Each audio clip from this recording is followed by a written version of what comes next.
রহমতুল্লাহ বরকাতু। শেষে আমার মামাদের গরু আমি কিনতে পারলাম 1,23,000 টাকা দিয়ে।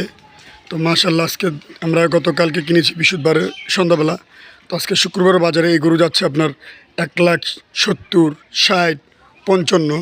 তো মাশাল্লাহ দোয়া করবেন আমার মামার কবু যেন হয় কুরবানিটা। কালকে রাতে থেকে গরুটা আনা হয়েছে। গরুটা অনেক আকারে কাঁদতেছে। ওদের মনে জানা আছে যে ওরা অবশ্যই হয়ে যাবে। দেখতে পাচ্ছেন ওরা অনেক কান্দাকারি করতেছে। তো আশা করি আপনারা সবাই ভালো থাকবেন, সুস্থ থাকবেন। অবশ্যই লাইক, কমেন্ট, শেয়ার করবেন। এমনকি যারা পশু কোরবানি করেন, কোরবানি দেন আল্লাহর নামে, কয় মন মাংস, কয় মন কী আশেপাশে এগুলো আপনারা বলবেন না। গরু আল্লাহ কোন ভাগে কারে ফেলায় রাখছে, কার কপালে কী লেখা আছে, উপর আল্লাহ বিধাতা লিখে রাখছে।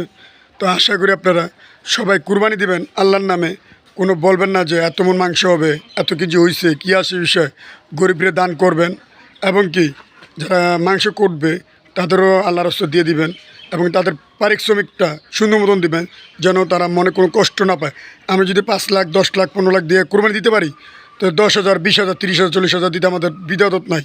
তো আশা করি আপনাদের মাঝে যদি ভিডিওটা ভালো লাগে লাইক ও কমেন্ট শেয়ার করবেন। অবশ্যই আপনারা আমার চ্যানেলটা সাবস্ক্রাইব করবেন, এমডি ইসলাম 506। তো আশা করি সবার মামারা যেমন এমন হয় যে ভাগ্নেরা যে ভালোবাসা পায়।